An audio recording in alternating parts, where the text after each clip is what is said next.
Michael Rask og Scott Dixon. Og lad os få dem præsenteret af Mogens Nyman. Og så kan jeg fortælle, at den tidligere WBO International Champion Scott Dixon er 25 år. Han vejer 69,7 kilo. Han har bokset 33 professionelle kampe, og på den flotte rekordliste står der 25 sejre, 2 uafgjorte og kun 6 nederlag. Så tager han rigtig godt imod ham. Den skotske VM-udfordrer Scott Dixon. Og så skal vi for første gang, mine damer her i Team Palle-regi, hilse på den regerende danske IBF Intercontinentale Champion, Michael Rask. Michael er 32 år, han vejer 70,7 kilo. Han har bokset 27 professionelle kampe med sejre i de 25, og 10 gange har Rask stoppet sine modstandere før tid. Mine damer og herrer, så er det rigtig godt imod ham, Michael Rask. Og kampen bokses som EM-kvalifikationskamp i juniormellemvægt indtil 8 omgange. Og kampleder i denne kamp er Jan Christensen. Ja, han er til Sydland tændt til den her kamp, Michael Rask, fordi han er næsten ild i håret. Han bliver helt rødhåret. Men han har været sådan en kamp-til-kamp-aftale indtil videre med Bettina Balle, og nu er det altså den første i regi af Stal Palle, at Michael Rask er ude i.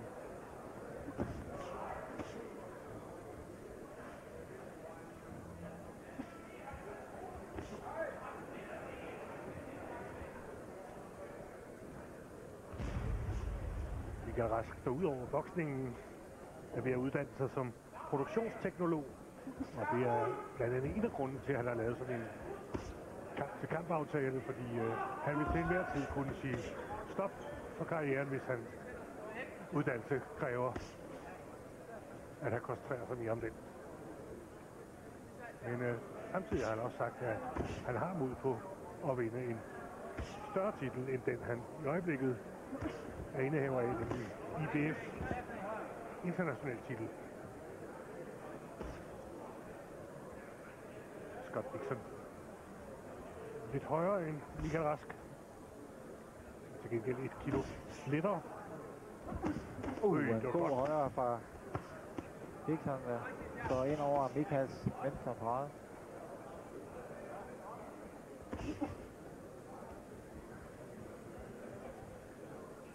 I april sidste år mødte Scott Dixon norske Anders Dyve.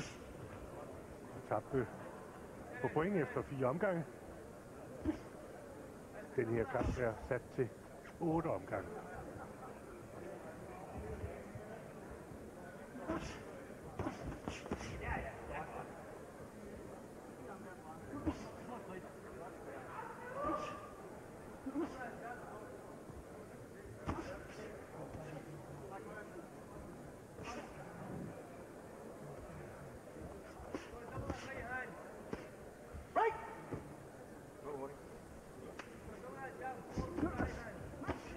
Nu kommer han med venstre skotten. Ja, der er livlige slagudvekslinger allerede her i første omgang.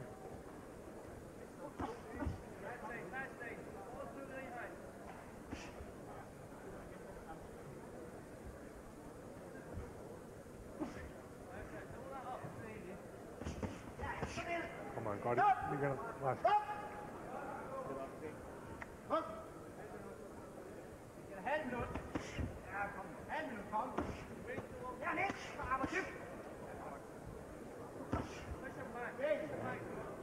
Dixon har en god lige venstre, som han mange gange får stoppet Michael med, når han kommer i angreb. Faktisk han virker noget teknisk udmærket, den skotske bokser. Der kommer Michael ind med nogle gode krop til, eller stød til krop. Og en udmærket første omgang. Sluthøj. Og din højre med os. Michael Rask træner, hedder Søren Larsen. Han er ryggen til, og Michael er jo fra Aarhus, så der er flere her. I Aalborg. Han er fra Aalborg. Aalborg, undskyld. Han er født i Aarhus, tror jeg. Nå, det er godt.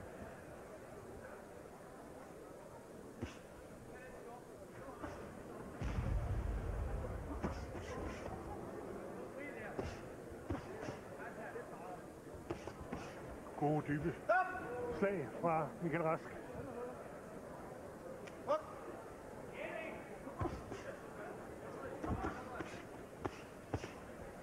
Ja, han arbejder på de indre linjer, men Scott Dixon låser hans arm. Det er tydeligt her fra starten anden omgang, at Michael forsøger at sætte tempoet op i kampen. Han skal også have utrolig kondition, han har.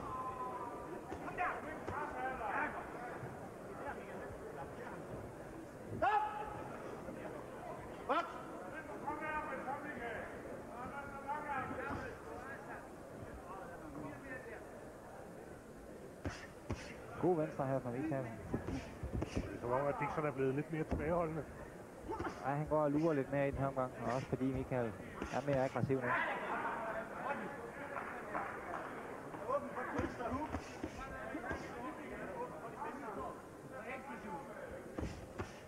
Ja, det er godt, Michael. Arbejder godt med sin venstre.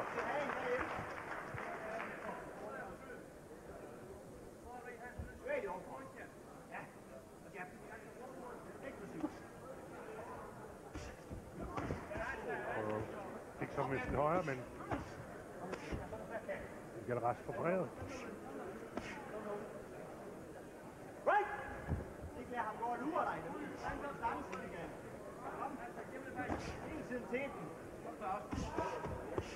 Og ringhjørnet lyder det, at Michael Rask hele tiden skal tage initiativet.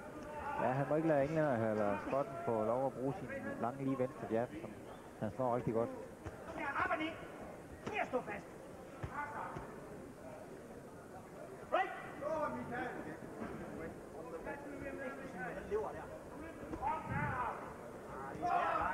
Ja, han dukker sig. Der blev hug fra Michael Rask. Der sidder helt præcis. Og den del. Og Dixon på retur. Og han bliver ved at arbejde på de indre linjer, Michael Rask.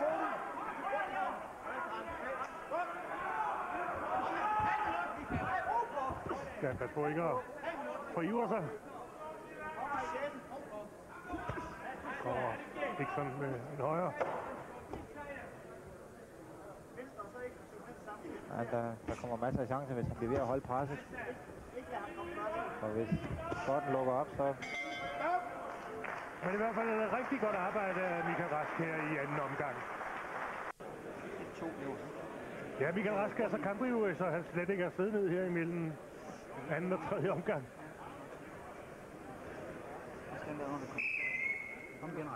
Der kommer leverslaget, ja. Med venstre. Og så er vi ellers klar til tredje omgang. Tredje omgang.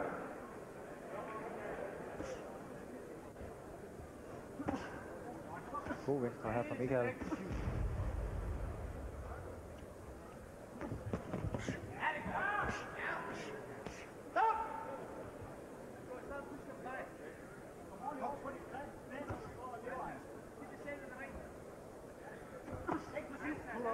Ja, her forsøger Scott Dixon med lige højere. Dybt. Han har hårdt op, Michael Rask. Et venstre hook fra Dixon. Han er bestemt rystet ud af. Går lige ind i det. Han kommer over for den og kigger ned i sit ringhjørne. Og Skotten er klar til at fare over ham, kan jeg se. Og så er det med at komme ind og holde lidt for Michael.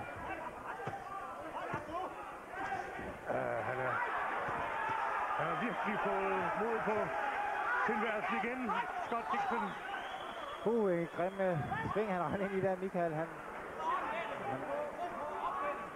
blev fra overøvet lige pludselig.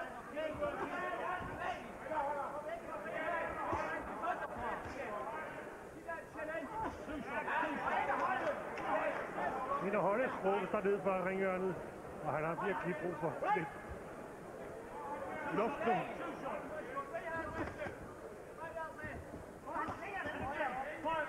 Ja, han sørger for at dække sig. Ja, og holde sig lidt på afstand. Han. Der kigger han lidt højere. Og det prøver Dixon med en uppercut. Og så lyder det for publikum. Michael prøver at hjælpe ham gennem denne krisefyldte omgang.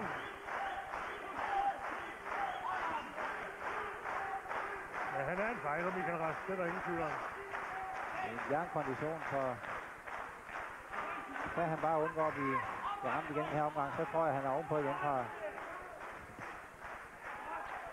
Han er farlig ved sin venstre. Ja, nu rammer han med en uppercutten. Michael kommer godt igen. God kombination her. Halvt minut. Ja, en god vending efter i sidste omgang var det Michael, der havde Dixon på krogen.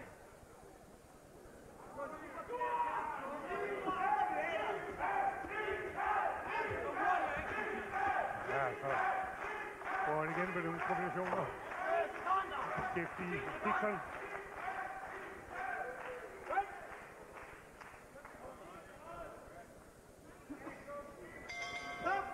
Jeg synes virkelig, Søren, at Dixon har vist sig at være rigtig farlig modstander. Ja, han har gået og luret her i omgangen, og da så åbningen kom, hvor Michael blev for overmodig, så stod han til. 100%.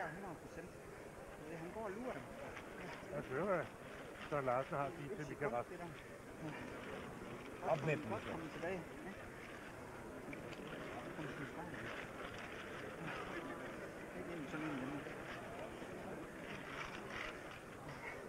Ja, man kan høre, at han har brugt mange kræfter, Michael, for at holde distancen, kan man sige, den her omgang. Han puster unormalt meget efter den her omgang. Han er helt væk. Det er godt, han lige får dukket. Men det er for, at han ikke kommer ind. Og Det er ikke pres på, som vi gør her stadig. Jan Christensen kommer springende ind for lige at få bremsen. Scott Dixon, så han kan fortælle over Michael Rask. Men lad os se, om han er helt frisk igen her til 4. omgang. 4. omgang.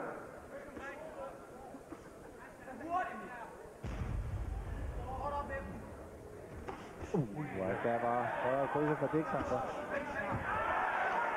Men han svarer godt igen, Michael Rask. Så rimelig tør, Dixon.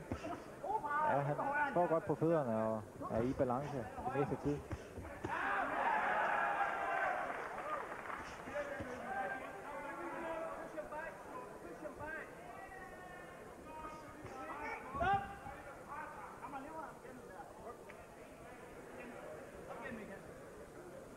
Ja, det var nu, vi godt lige kunne trænge til et lever sted fra Michaels side, der kunne gå ind på Dixon.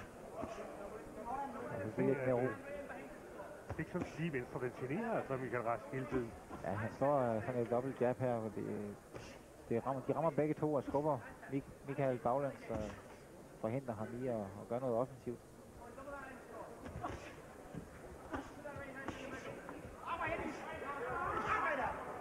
Ja, her holder Dixon Michael. Så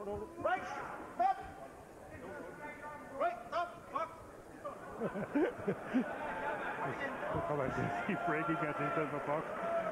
Ja, det kan han heldigvis tage med et smil i Jan Christensen. Og boxerne er jo egentlig at se til med kampen. Og godt venstre hug fra Michael. Han virker ikke rystet Dixon.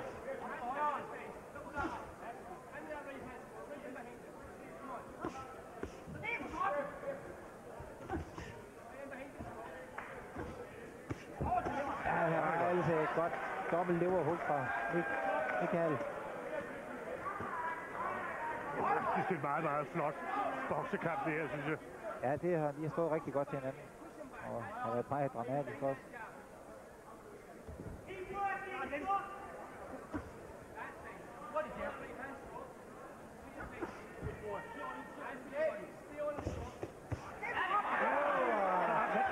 Men den sidder i den forkerte side, så...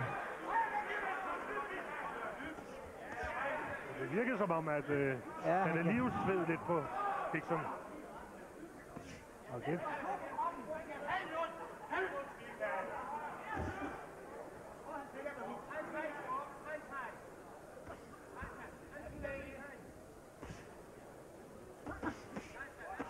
Ja, nu skal Michael passe på paraderen. Han er begyndt at tabe den midt igen nu. Efter tredje omgang, hvor der altså blev talt over ham, synes jeg, han er kommet meget godt tilbage. Ja, det er ham, der styrer den her omgang.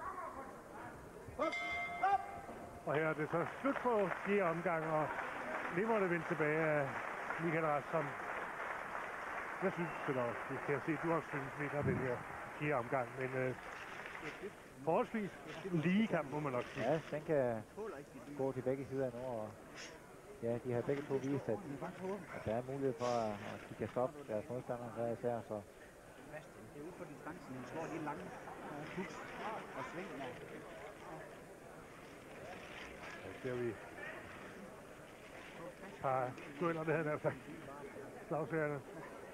Ja, her får han lige glidet af på med det venstre hook. Så kom over. Lever. Bom. Ja. Men vi kunne halvvejs. Den er sat til 8 omgange. Men mindre der altså kampen ikke går. De har stoppet før tiden. ja, det er så med, om Dixon han kan blive ved at stå for det pres her. Eller om han måske får ramt på Michael igen. Ingen tvivl om, at nu begynder fysikken at spille ind.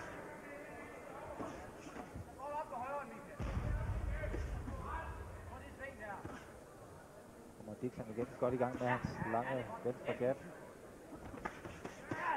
Godt styrt arbejde af Michael Rask.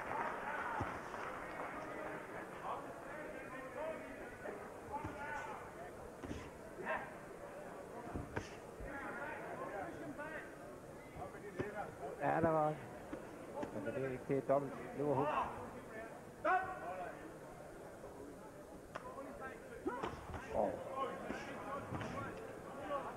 Han ligger virkelig noget bag i, når han står med sin Ja, og han venstre. lavede en pinde, hvor han gik ud til den ene side og så vendte tilbage igen. Men Michael gik ikke på den. Jeg skal love for, at Michael Rask har fået noget at se til i den her kamp. Han har fået arbejde for sagen. Der bliver Michael ramt igen, men jeg tror, han glider godt af på den.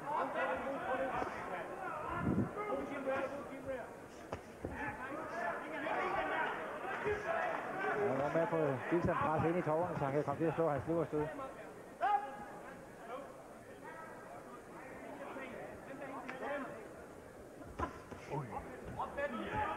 Ja, her skubber Dixon til Michael Rask.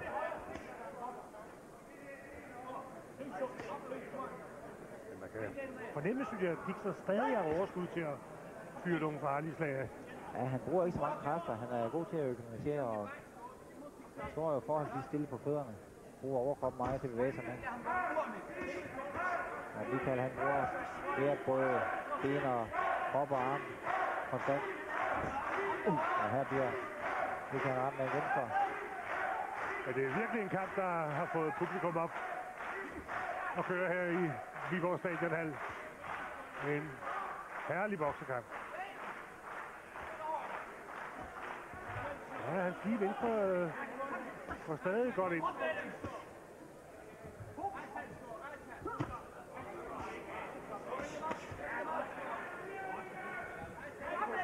Ja, det på halvdistancen er skotten lidt af en bryder, og han kommer bedst ud af det åbenbart. Og han lader sig ikke synderligt påvirke af Michael Rasks slag. Nej, han virker heller ikke specielt træt, selvom der er blevet lagt utroligt pres på ham hele kampen.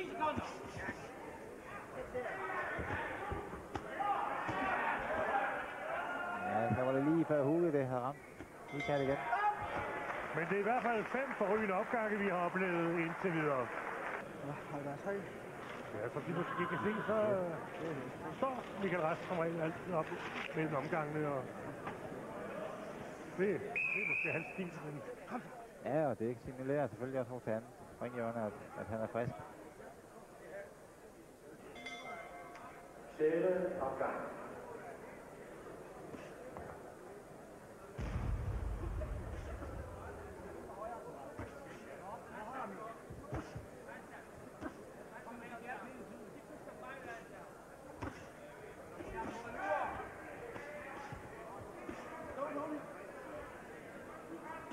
Ja, her holder Dixon Michaels venstre arm.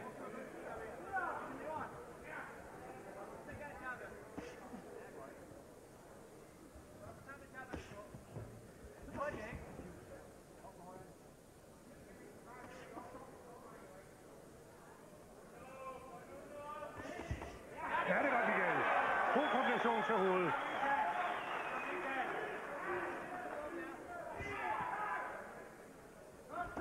Ui, så får Dixon den højre ind. Michael skal hele tiden ind og presse ham, for han ikke får lov at komme i gang med det lange lige venstre jab.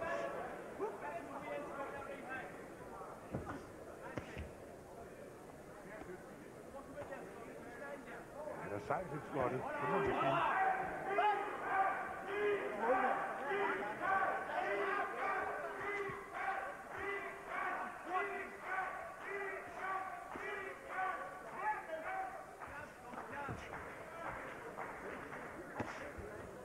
Så Michael igen med lever hovedet uden fæld. Og der var ellers en åbning til hans venstre hug.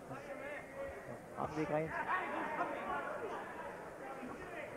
Jeg kan se, at han alligevel forsøger at holde skotten beskæftiget. Han får fyret nogle slag af i sådan en omgang. Ja, det er et utroligt højt tempo, og det kan også være stand til at holde.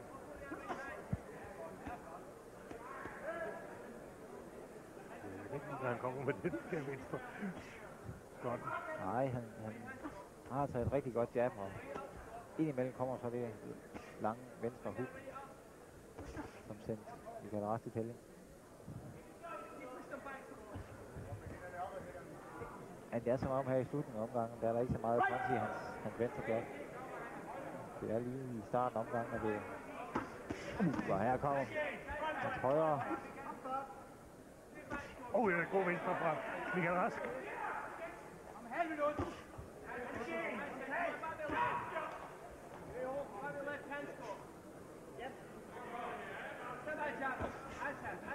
Det er noget af en debut, han får her hos Bettina Balle.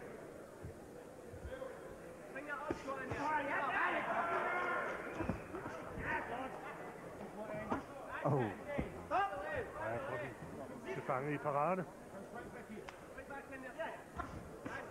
Ja, godt venstre jab fra Michael.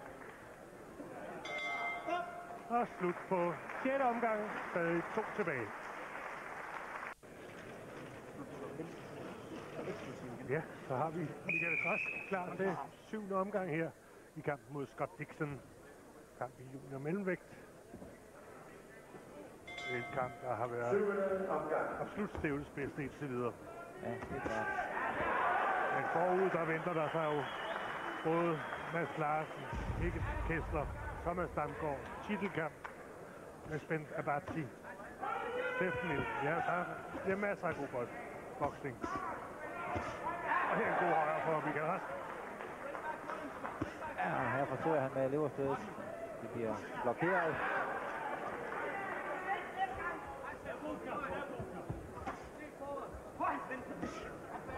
Han gik gerne ind med det venstre hug, Dixon. Ja, nu skal Michael ind og beskæftige ham, så han får tid til at opbygge angreb.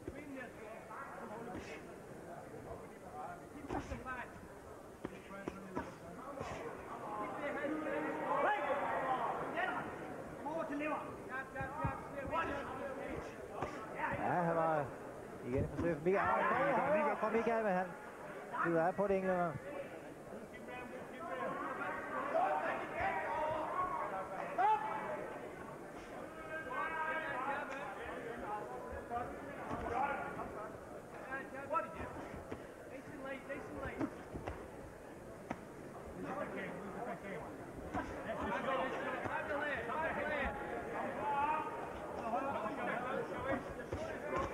Og her var venstre hugget ved at finde plads igen. Og Dixon. God kombination fra Michael. Det er som om det meste praller mere eller mindre af på Dixon. Han er hårdfør. Ja, det er han. Og han er en uppercut, Dixon.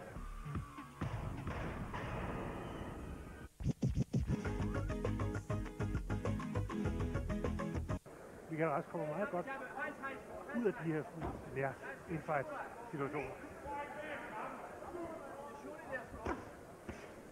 Ja, det er Michael, der har de fleste træffer, men det er alligevel Dixon, som har de tunge og virker mere farlig med sin enkelte slag.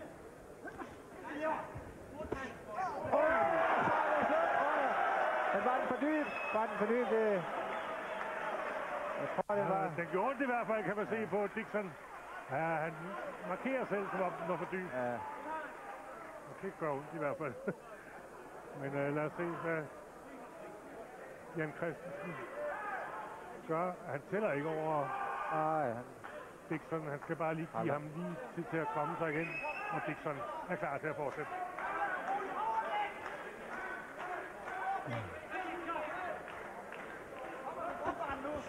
Han er lige ved at komme ind med sin højre igen, Dixon.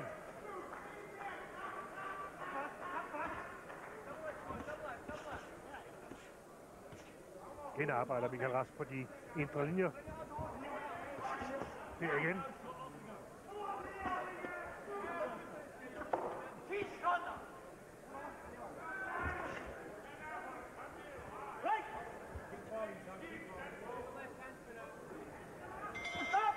Og vi skal altså ud i en 8. og sidste omgang af denne forrygende kamp i junior mellemvægt. Jeg tror, at producer Henrik Sorby har fundet situationen frem, hvor Michael Rask rammer Dixon dybt. Lad os se det her. Der kommer den. Og den sidder faktisk lige på bæltestedet. Ja, den sidder lige på kanten af skridtskøren, men ikke en, der... Ikke en, der er kriminelt dyb, om jeg så må sige. Men sidste omgang.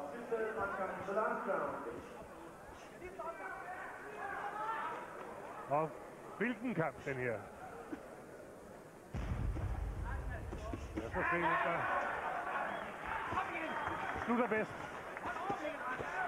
Det er i hvert fald Michael Rask, der arbejder mest. Og igen, der er lige der. Fanger Dixon med sin højre. Ja, der var lige så venstre hoved og Michael den vej.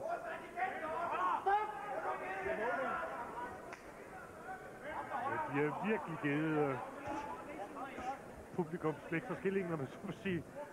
Det har været flot for. Kommer du højre og venstre? Ja, han er stadig farlig, Dixon. Ingen tvivl om det.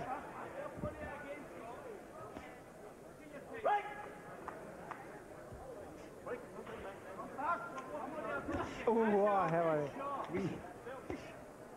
Dixon havde lavet. Den gik lige parret på Michael. Begge bokser må være 13. Det har været en hård opslidende kamp. Ja, det er et utroligt højt tempo, og Michael holder og kan også høre mellem omgangen, at han når slet ikke få pulsen ned, men alligevel fortsætter han uforbrød.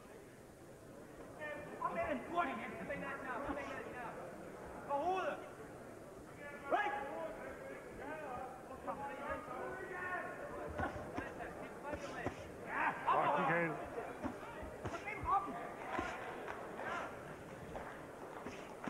Som om han har fået en lille rift over det venstre øje. Michael Rask. Og publikum klapper her. Og der er godt et minut af kampen. Han rammer Michael godt. Og igen med sin venstre. Ja, Dixon er hele tiden farlig.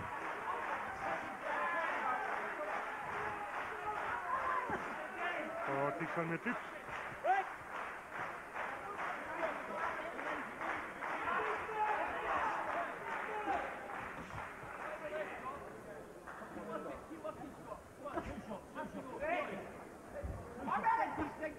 Ja, godt løber sted fra Michael. Men Og igen. Godt. Ja, det er nogen, der sluger. det er den forkerte side, han skærer over i Dixons højre side. Og der bliver Michael ramt hårdt, lige hvor han går frem. Så kan han holde.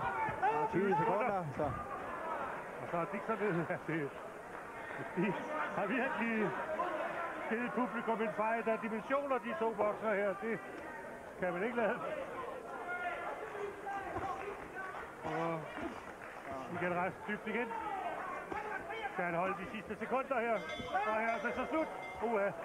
Ja. Det var en utrolig fight her mellem Michael Rask og Dixon, og fortjent bifald for publikum. Jeg skal love for, at de solgte sig selv dyrt. ja, en fantastisk fight.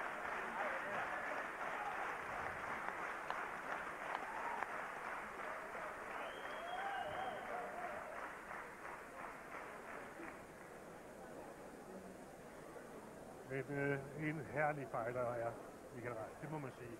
sikkert tempo at køre stort set i samtlige 8 omgange. Ja, han er i en fantastisk kondition og har en vilje uden lige. Det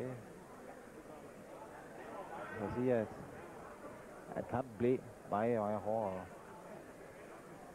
Det er selvfølgelig Michaels stil at lægge det pres på sin modstander, men det er hårdt. Ja, der bliver Michael Rask ramt i panden, simpelthen. Det er så ikke det værste sted, kan man sige. Nej, altså han dukker sig heldigvis lige der, hvor han går frem, så Dixon han ikke rammer ham på kæben.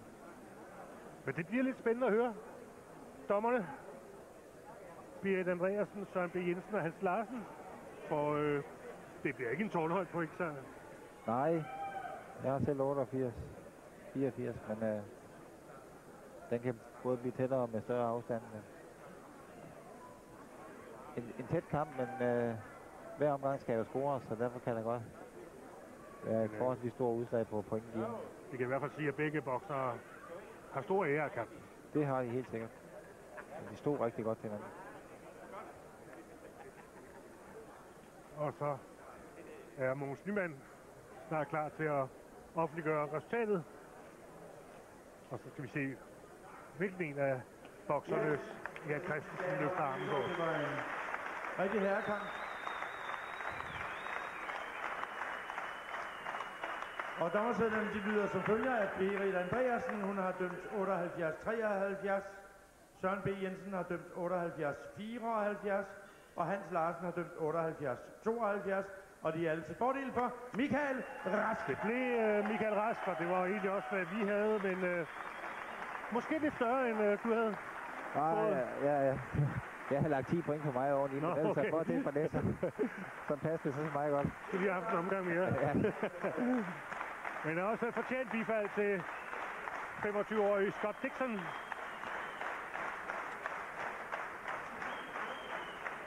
Og man må så sige om Michael Rask, ja, han har valgt at tage en kamp ad gangen. Hvad må han sige efter sådan en kamp? Vil han koncentrere sig om sine studier, eller vil han mere med sin boksning? Det får vi svar på lige om et øjeblik, fordi han er rent faktisk på vej hernede. Og jeg kan sige velkommen til Michael Rask her.